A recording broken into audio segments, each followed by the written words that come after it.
My husband and I are like the male protagonist and the female supporting character in a tragic romance novel. After we both reincarnated, he still wanted me to be the stepping stone for the female protagonist's return to the city. In the previous life in the book, he married me to stay in the Western Mountains in order to secure a spot for his beloved to return to the city. In the end, he missed out on the love of his life, forced by me to raise children together, and their love ended tragically. He resented me for being able to have children, hated my illiterate nature, and my bold personality. It prevented him and the female protagonist from breaking through the shackles of marriage, leading to decades of missed opportunities and countless misunderstandings. So, he wanted the female protagonist to return to the city, but was still indecisive about whether to marry me. He started to play both sides, flattering and deceiving both of us. He tried to get my father's approval to help him with the female protagonist's return to the city. The first thing I did after being reborn was to have my father refuse Sam's proposal and not let me be tricked into marrying him anymore. When Sam heard this, he immediately declared his love, making a ring out of dogtail grass. Amanda, I am sincere. Even though I have nothing right now, I will never let you live a hard life. I stared at the dogtail grass ring and couldn't help but sneer. This was a game of romance that intellectuals like to play. I'm pregnant. Chapter 1. My voice was too soft, and his gaze was actually focused on Fiona, who was busy in the distant field, not paying attention to me at all. I guessed that he must have been reincarnated.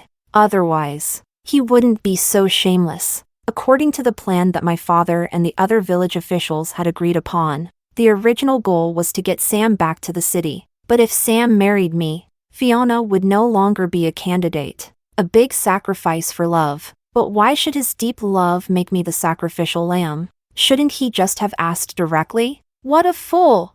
Seeing that I wasn't moving, Sam seemed a little impatient. The dogtail grass ring was green, almost as if it was hinting at something. I closed my eyes, unable to stop myself from recalling all the trivial details of my life with Sam. In the past life, he remained faithful to Fiona, and even after 3 years of marriage, I still hadn't gotten pregnant. The village gossip claimed I was infertile, and I almost drowned in their spitting remarks, until one time when he got drunk and mistook me for Fiona. That was when we finally had a child. Because of that, Sam hated me for a lifetime, saying that I had tainted him. Even now, thinking about it, I feel like it's all a joke. He had tricked me into marriage, never even mentioning that he liked Fiona. After marrying me, he remained pure for her, and I was ridiculed by everyone in the village. What was I even? I snatched the dogtail grass ring from his hand, threw it on the ground, and turned to leave. Sam hurried to catch up, but I slapped him in the face. I had been so suffocated in the last life, I couldn't hold back anymore. When the slap left a mark on Sam's soft, fair face, I realized I had been deceived by this pretty boy all along. Taking a deep breath, I stopped and crossed my arms, causing him to step back in fear. As a girl from the Western Mountains, I could climb trees and catch snakes, just like the tough, wild girl he always talked about. When our eyes met, perhaps some memory from the past life was awakened, and his gaze became fearful. I picked up a piece of dogtail grass, twisted it into a ring like he had done. Here, the dogtail grass ring was so light that before he could catch it, the wind blew it to the ground. There were so many flowers and grasses on the mountain, but the dogtail grass looked so pathetic. We had both lived through one life already. I stared at him intently, my lips curling into a smile that was neither a smile nor a sneer. There was disdain, contempt, but more than anything, it was sarcasm. Sam, how thick-skinned can you be? To fool me with something that could be made so easily. Oh, bullying me because I'm from the countryside, uneducated, and a village girl who has never seen the world. Chapter 2. After that day, I broke up with Sam. However, everyone in the village knew I liked him, so they just thought I was throwing a tantrum because of an argument. No one took my breakup seriously. Even worse, my dad deliberately had a talk with me, saying that Sam was an intellectual and it was a blessing that he was willing to marry me. The last time, when he promised me he wouldn't propose, it was only to make Sam increase the betrothal gift and treat me better in the future. Just like in the past, My dad arranged for Sam to talk about the wedding, and the two of them had a drink. The earth stove in the room was burning firewood, and a metal pot on the tripod was bubbling with steam. I was coming back from herding the cows and saw the two of them clinking their clay bowls. "Get out! Who told you to come to my house?" I snatched the wine bowl from Sam's hand and pushed him toward the door. "Amanda, I am sincere to you. Your dad has already agreed to our marriage. If something is bothering you, can you just tell me? Now everyone knows we're in a relationship. If we suddenly break up, as a girl, you'll be the one at a disadvantage." I tightened my grip on the sickle in my hand. "Stop being so fake. I haven't slept with you, and I haven't kissed you. If your mouth wasn't so dirty, who would dare to mess with me? Amanda, what do I have to do to show you my sincerity? Do I have to cut open my heart to prove it? Cut open your heart. I am willing to give you my heart. Then what are you waiting for? The sickle is here. Do it, Amanda." My dad quickly came over and snatched the sickle from my hand. "What nonsense are you saying? Only Sam would spoil you like this." I squeezed my empty hands, unable to stop myself from glancing at Sam's expression. His handsome face, combined with those affectionate eyes, truly made him a perfect liar. Then I took a deep breath. He's putting up with me now, but it's for another woman. My dad's expression grew even more agitated. "What nonsense? Since Sam came to our village, has anything messy ever been rumored about him? On the other hand, you're the one who's always crazy. How did I end up with a daughter like you? I felt so wronged in my heart. Dad, am I not even as good as an outsider to you? Who's actually your real daughter?" Perhaps my crying face was too ugly, and my dad didn't know what to do for a moment. He walked over and pulled me in. Dad stood in front of me and spoke to Sam apologetically. "Sam, sorry for making you laugh. Amanda is still young. This girl has been spoiled by me and doesn't know how to behave. I'll teach her well before she gets married. I won't let her embarrass you. You're the son-in-law I've chosen, and no one can stop this decision. Just wait for the good days, and we'll invite the villagers to the wedding feast." Sam's eyes turned to me. I glared at him fiercely, and he only smiled back. "Thank you, father-in-law." My dad didn't treat me badly. On the contrary, he thought this was the best match for me. Sam was an intellectual from the city. If we ever had the chance to move back to the city, with him, I could leave this poor, backward mountain village behind. In my past life, I also managed to leave this mountain, even attending a literacy class. Later, my hometown, due to its proximity to the world's second largest waterfall, was included in the first batch of national-level tourist attractions and began to develop rapidly. That's when Sam followed me back. So, my hometown is not just a remote mountain village. It will be an untapped gold mine with unlimited potential. From Sam's perspective, after being reincarnated, he clearly understands the value of this place, and marrying me would grant him access to more resources. But what is he planning to do with Fiona? "Amanda, I heard that Sam proposed to your family yesterday. You're getting married soon, right?" Fiona pretended to casually run into me on the way to herd the cows, looking somewhat haggard. "Did you eat too much salt? Why are you so involved in my business? I haven't even agreed to anything yet. So how did you hear about it before me?" I can't stand Fiona's pitiful act. If you didn't know better, you'd think I was bullying her. She relies on having read a few books, and she often sheds tears over yellowing leaves or wilting flowers. When I ask her to gather pigweed, either she twists her ankle or hurts her hand. Suppressing my anger, I continued walking behind the cows up the mountain, looking for suitable pigweed to gather in my basket. "Amanda, have I offended you in some way? Why are you so harsh with me? If you don't like me, I won't show up anymore." Her eyes were red, and 2 drops of tears hung from her lashes like crystal-clear dewdrops. "Fine. Stay away from me. I can't stand your fake act. If others saw you, they'd think I'm bullying you. But in reality, you're just using that to gain sympathy. It's disgusting." Chapter 3. My disgust was so obvious that it left Fiona at a loss for what to do. She stopped in her tracks, tears falling down in a steady stream. There were many people on the mountain path, as many were taking their cattle up the mountain in the morning, and everyone saw the scene. Some curious person asked me, "Amanda, how did you make her cry?" "See, as soon as she starts crying, Everyone assumes I'm bullying her. This is the female lead halo I later heard about from my grandson. Hey, you can't stand it. Huh? Which I saw me bullying her. She's got 2 drops of cat piss on her face. And you're rushing over to comfort her. I took a step forward and shoved the person blocking my way. Her face immediately turned sour. Fiona had never seen me like this. And with red eyes, she pointed at me, saying, "She just said a few words for me. You." I spat and couldn't help but laugh. She's helping you? She's just making a fuss. Used to being a gossip. And sooner or later, someone will pull her tongue out. I used to avoid trouble, but I'm not afraid of it. If anyone keeps gossiping, I'll go home and grab the chopping board and knife for pig feet and chop and curse outside their door on the crossroads. As long as someone's not afraid of cutting off their own descendants, they can say whatever they want. I glanced at the people still staring at me, then hurriedly went to catch up with the cow I was in charge of. Amanda, are you crazy? I'm doing this for your own good. For my own good? This person was the one who, when I hadn't gotten pregnant in 3 years in my past life, called me a sow who couldn't give birth,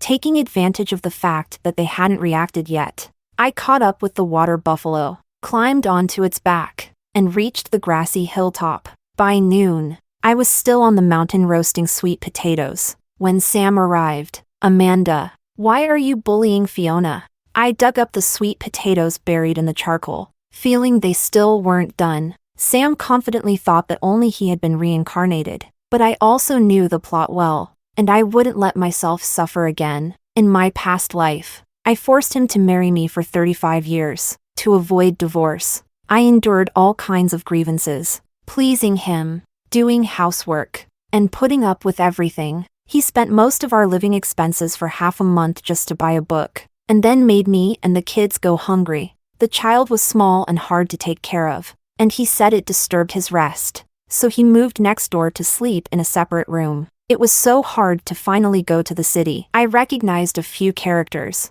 and he mocked me for knowing only a little, as if I weren't his Mona Lisa. I don't care about your Mona or your Lisa. I'm Amanda.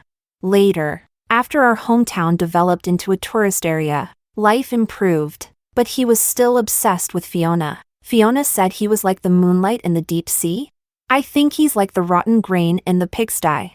They exchanged love letters, and it got to the point where they would put the letters on their chest to sleep. Once, my son accidentally touched those letters and got beaten half to death by him. What did he say at the time? Oh, my son was proof of his disgrace, and should never have come into this world.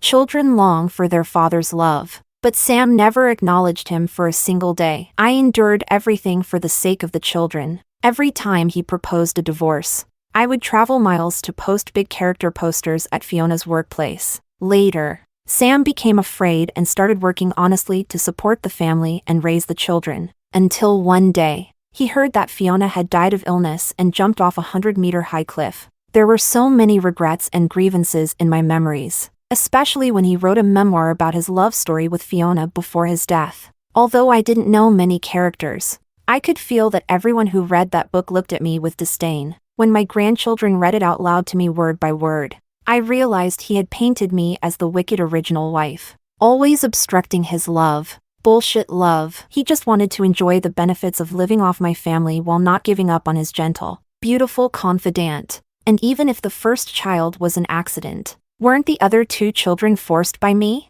Chapter 4. As I took a bite of the roasted sweet potato, Sam, in front of me, took 2 more potatoes, wrapped them in leaves, and I immediately stopped him. He said that neither he nor Fiona had eaten yet, and this was his apology to me. I've seen shamelessness before, but I've never seen it made to sound so ridiculous. I grabbed his clothes and snatched the potatoes back. His strength was great, and it seemed like he wanted to fight with me. I couldn't suppress my anger and, in the midst of our scuffle, I stomped on the potatoes that had fallen on the ground, crushing them into a mess. We tumbled onto the grass, and Sam, his eyes red with anger, actually grabbed my neck. The suffocating feeling made me grab a stone and slam it into his head. Hearing Fiona gasp, "Sam!" in pain, Sam released my neck, and neither of us gained anything from the fight. At that moment, It felt like we were back in the marriage from our past life, with constant arguments and fights. While Fiona checked Sam's injuries, she accused me of attempting to kill him. I ripped open my collar, and the red marks from where Sam had choked me were just as visible. Sam, with red eyes, glared at me, but he didn't dare to strike again.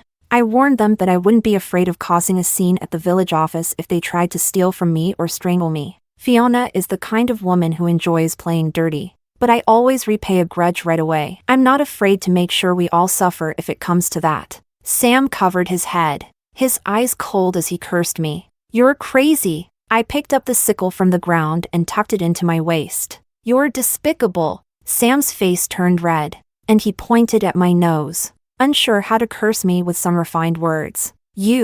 The sweet potatoes were ones I had packed into my bag this morning and brought up the mountain. I roasted them while herding the cows and gathering pigweed. I'm willing to share with others who work alongside me, but I don't like Sam's serious scolding, only for him to steal them from my hands after. Every time we worked in the village, Fiona either pretended to be weak or acted pitiful, though others didn't like it. They only talked behind her back. I was the only one who confronted her to her face. It seemed like Sam finally understood that I truly hated him. Sam took a deep breath and asked Fiona to help him down the mountain. I originally didn't want to get involved, but suddenly remembered the Sam memoir my grandson had read to me in the past life. There was one important part in it after our engagement. The two of them had a heart-wrenching confession on their way down the mountain together.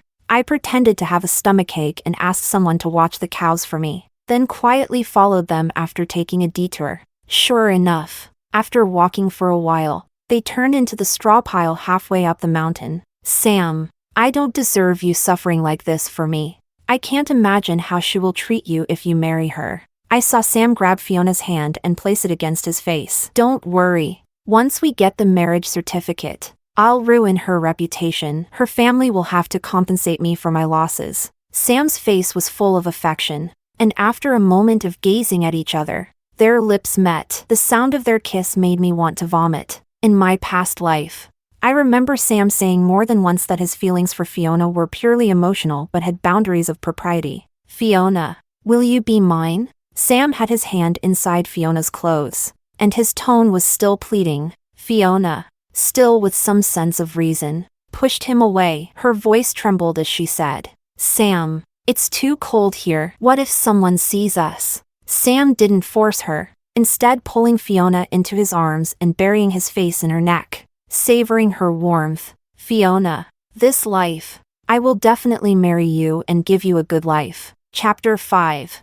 I quietly left and returned home after herding the cows in the evening, without even having to guess. I knew Sam and Fiona must have exaggerated and told my father. My father made me kneel in the main room. Sam, with Fiona, walked into the room, and my father forced me to apologize to the two of them. Fiona pretended to feel sorry for me kneeling, saying, the ground is too cold. Let Amanda get up first. Her words were gentle, but when she helped me up, she secretly used force. I grabbed her arm and squeezed it hard. Should I thank you then? She winced in pain, and her grip on me loosened. Then, with tears in her eyes, she rolled up her sleeve to show the marks where I had squeezed her earlier. I wasn't polite and exposed my own marks to her. The same red bruises, the same pitiful expression she originally wanted to act. But her foundation was weak. I was trying to help you. Why did you squeeze me? I also looked just as pitiful, not as tough as I had been on the mountain,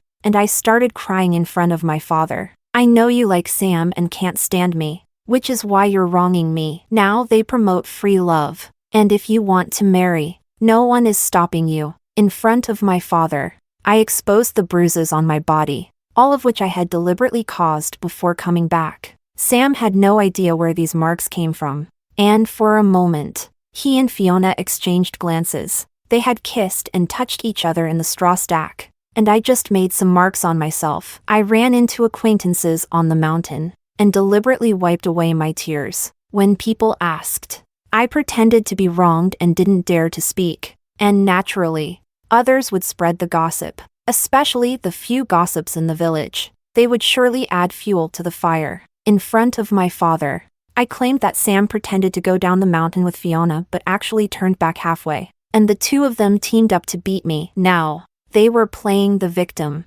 Sam and Fiona had spent so much time in the straw stack. They must have had time for the clinic. But their stories didn't match. Fiona tugged at Sam's sleeve, wanting to argue but not daring to. Amanda, are you trying to kill me? As soon as she said that, Sam stepped in front of Fiona, seemingly afraid I would attack her. Then, with a dark expression, he looked at me as if ready to explode at any moment. Amanda, my patience has limits. Don't push me too far. Sam had gotten used to pretending in front of others, but only I knew that everything was just a facade. Fiona cried in a pitiful tone from the side. Amanda, I know you misunderstood my relationship with Sam, but there's nothing between us. You can't accuse us unjustly. I glanced at my father's confused expression and deliberately started crying loudly. Then why do I have all these injuries? Do you think I could have hurt myself and blamed you? You always run into people when you go down the mountain,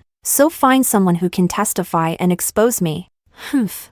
So what if I'm wronging you? What are you going to do about it? Go ahead. Expose the things you did behind the straw stack. I wiped my tears with my sleeve, deliberately covering my mouth as I looked at my father, acting all pitiful. Sam and Fiona both turned red in the face, and my father continued to press them with questions. Amanda, stop crying. I pretended to be afraid and pushed his hand away. Don't touch me. Sam's hand stiffly retreated, his face alternately blue and pale. Amanda, there's a limit to everything. Stop making a scene. I wiped away the tears, blurring my vision with my fingers, and looked at him with a half smile, half sneer. Then admit it, you teamed up with Fiona to hit me, didn't you? His frustration was so obvious, but I just had to fan the flames. You haven't even married me yet, and you're teaming up with another woman to hit me. If we get married, will I even survive? I threw myself into my father's arms and cried out with all my heart. In the past,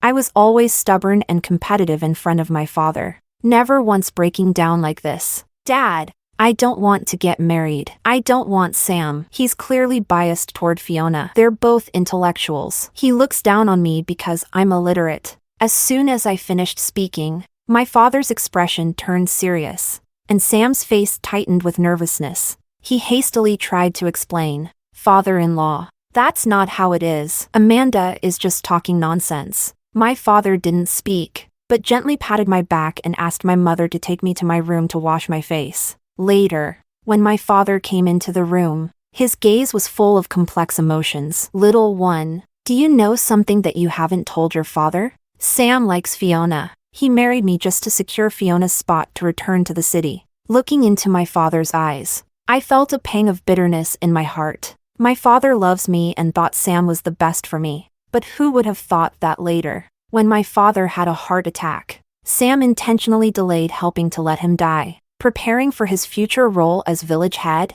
I hadn't been pregnant for 3 years, but Sam never once mentioned that it was his fault. He let others laugh and mock me behind my back. He enjoyed the convenience and wealth my family provided, but he constantly looked down on us, the farmers who worked from dawn till dusk. So what if I'm illiterate? My heart isn't blind. My father taught me the basics of decency, honor, and shame from a young age. Once again, I begged my father not to let me marry Sam. He didn't respond immediately, as if he was still hesitating. In helplessness, I knelt and begged him, tears filling my eyes. Everything I said is true, though I had no evidence. I would tear off the disguise Sam and Fiona had put on with my own hands. Chapter 6. The events on the mountain were left unresolved, but the rumors about Sam and Fiona grew louder and more intense. This time, Sam and Fiona's reputations were stained, and the village had to take the decision of sending someone back to the city more seriously.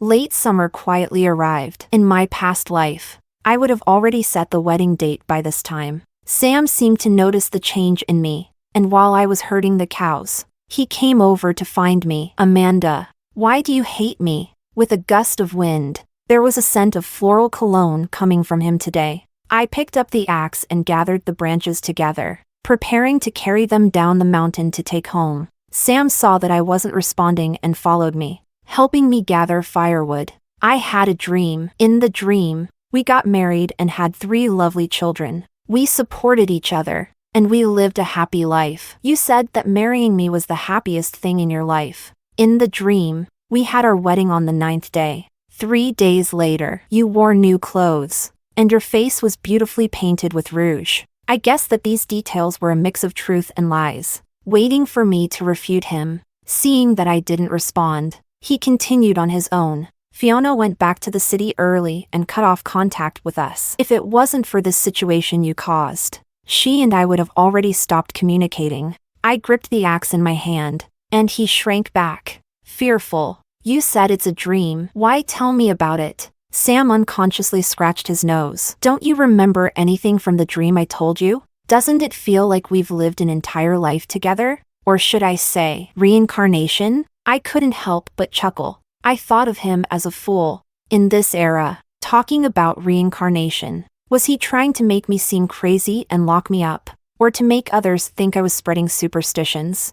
Chapter 7. Sam's trick was actually quite sinister. Like the killing someone with someone else's knife my grandson read to me. Are you out of your mind? You're taking a dream seriously. He stared at me, seemingly not getting the reaction he wanted, and coldly snorted before leaving, not forgetting to warn me. Stop pretending. I know you must have reincarnated. After Sam left, I continued focusing on picking firewood, waiting until I had enough to carry back to the village with the other people from the team. When I had been bending over and picking up the firewood for a while, I looked up and realized I had reached the base of Swallow Cave. I remembered that in my past life, someone found a bunch of large lingji mushrooms here, so I took a few more steps into the deeper part of the cave. Who is it? Who's there? I heard some movement and feared it might be a wild wolf. I gripped the axe tightly in my hand, ready to climb a tree if necessary. Comrade, why are you here? A person in military uniform was lying in the bushes, surrounded by broken branches. I fell from the cliff above. Could you please deliver a message to my comrades at the top? He had obvious injuries, and it was clear that his legs were immobile. I have an important mission and need to hand it over to my comrades. I cut away the surrounding thorns and walked over to check his injuries. It's this late, and you're still thinking about your mission? Saving your life is the priority. The soldier smiled faintly, but soon gritted his teeth as I fixed his injured leg. Comrade, my mission is very important. I knew what his mission was. This Swallow Cave would eventually become a secret military base. Who would have thought that inside the rapidly developing tourist area, the mountains would hide military projects in natural caves? He was probably one of the first to come and survey the area. Wait for me to bandage you up. Then build a fire here. The smoke will serve as a signal to your comrades at the top. Meeting this soldier gave me an even more perfect plan to get rid of Sam. As his comrades arrived, I chatted with them casually and mentioned that I had been into Swallow Cave before and was familiar with its structure. They exchanged glances and began to try to get more details from me. I, in turn, pretended to casually share many details. Before the stretcher was taken away with the injured soldier, I asked them for a favor. Comrade, what you're doing will hurt your reputation. People will criticize you for it in the future, won't they? I shook my head and smiled, showing that I didn't care. If I didn't place myself in such a seemingly deadly situation, how could I make Sam show his true, beastly nature? My dad had been deceived by Sam's intellectual persona, not realizing he was like a shiny, foul-smelling pig inside. After this day, the soldiers' comrades entered Swallow Cave under my guidance. I helped them map out the internal structure of the cave, and they, in turn, kept an eye on my cows and Sam and Fiona's movements. Amanda, who's the soldier you sneaked into Swallow Cave with? Sam finally couldn't hold back and stopped me after I came out of the cave. I crossed my arms, eyeing his angry expression. My boyfriend. At that, Sam seemed to lose control and shouted at me, nearly rushing at me if I hadn't been holding the axe. Sam clenched his fists, looking as though he had been deeply hurt. When he lifted his gaze, his eyes were red, and his lips trembled, unable to speak. I found his behavior particularly ridiculous and couldn't help but laugh. This is impossible. You're supposed to marry me. How could you have another boyfriend? He reached out to grab me, but I scared him off with the axe in my hand. When our eyes met, I saw a trace of pain and reluctance. I couldn't be bothered to argue with him and walked past him. He immediately chased after me, questioning why I was betraying him. I wanted to hit him but knew he'd be prepared for it. I tried to pull my hand from his, but he tightly held onto it. "Let go of me, or I'll scream. There are people around." He suddenly smiled, as if eager for me to scream. "Everyone knows that we're in a relationship and even engaged now. It's just the right time for us to be together and get the certificate." I underestimated Sam's shamelessness. Though my grip on the axe was strong, my strength still wasn't enough. "I'm pregnant." Sam froze, his face filled with disbelief. "What?" At that moment, although the sun was shining brightly, a cold wind blew from the cave entrance. He grabbed my neck and pushed me to the ground, my back hurting from the uneven rocks. "Do you even know what you're saying? How could you be pregnant?" I used all my strength to laugh coldly. "The last time you proposed to me with dogtail grass, I told you I was pregnant, but you were too busy looking at Fiona and didn't hear me. I already knew about you and Fiona." Sam faltered, and I seized the opportunity to push him off. This man was fundamentally cowardly and would never actually kill me. I didn't waste time with Sam. Stumbling down the mountain, I made sure everyone knew he had tried to strangle me. Chapter 8. Soon, Sam claimed that I was pregnant and that the child was a result of premarital relations with a soldier. This news spread like wildfire in the village, and the team headquarters immediately started an investigation. Sam swore up and down, and Fiona also testified that I had been dating a man in military uniform at Swallow Cave, making it seem like I had been publicly humiliated. The headquarters held an emergency meeting that night and demanded that I reveal the name of the soldier I was supposedly dating. "I have a mission, so I won't disclose that information." My father and several uncles from the team looked worried and tried to explain the seriousness of the matter. "I'm not pregnant. We can have the clinic check it." Hearing this, my father's face relaxed a bit. "Then what about the soldier?" "I can't say." My father, exasperated by my serious attitude, laughed in frustration. "What's so difficult to say?" At that moment, Sam barged in, grabbing my arm as if he had overheard quite a bit outside. "I knew you wouldn't betray me. You've been pretending to make me angry, haven't you, Amanda? I know I was wrong. It wasn't until I lived this life again that I realized I love you." I couldn't help but remind him, "I'm not pregnant, but Fiona is. Hasn't she told you about this yet?" I pulled my arm away from his grasp and took 2 steps back. "Do you think Fiona wouldn't be heartbroken if she heard you say that? Sam is the one who's been reincarnated, but I'm the one who's awakened. He may have come back before me, but I can foresee the changes in the plot. Every little move he makes behind my back,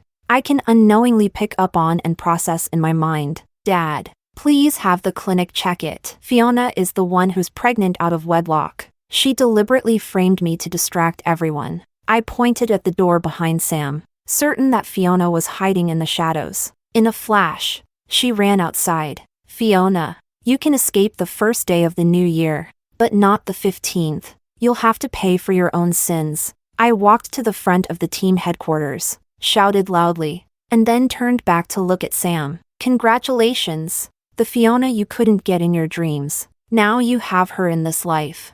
How does it feel to be a father? Are you happy?" My words turned Sam's face as pale as a ghost. It seemed like he had confirmed that I had also been reincarnated. This was the first time I saw him at a loss, trying to grab me, but I skillfully avoided him. "Amanda, you must remember, right? We were married for 35 years. We had 2 sons and a daughter. The eldest went to college, and the second and third both got good jobs." I hid behind my father, pretending to be frightened. "Dad, look. Sam is just talking nonsense. He must have gotten crazy from all those books he reads." Sam stood frozen, as if realizing this was a hole he had dug for me long ago. It seemed like once his true nature was exposed, he lost control. "You've been playing me. You've been playing me all along." "Sam, calm down. You need rest with the way you're acting now." Sam shoved the cadres who had tried to intervene. "Get away." "I'm not crazy. Amanda is scheming against me.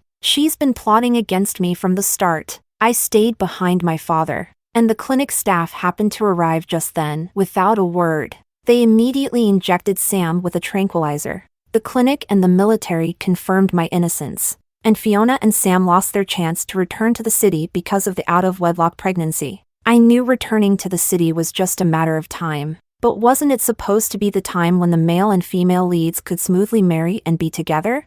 Chapter 9. However, Sam seemed quite unwilling to accept things. On the day he married Fiona, he came to my house and stood in the rain. I opened the window and looked at the light drizzle. Honestly, I secretly wished for a lightning bolt to strike him dead. Unfortunately, that didn't happen. Amanda, I just want to talk to you. I promise after this, I won't bother you again. I thought that since we would inevitably see each other in the village, it would be best to settle things once and for all. In our past life, you jumped off a cliff for Fiona. Now, you've married her, but on your wedding night, you come here to go crazy? Sam lowered his head. When I looked up, his eyes met mine, filled with clear pain. Amanda, to live this life again. I was being greedy, but I know I was wrong. Can you forgive me and let everything return to normal? I tilted my head, eyeing him. This man had a good appearance,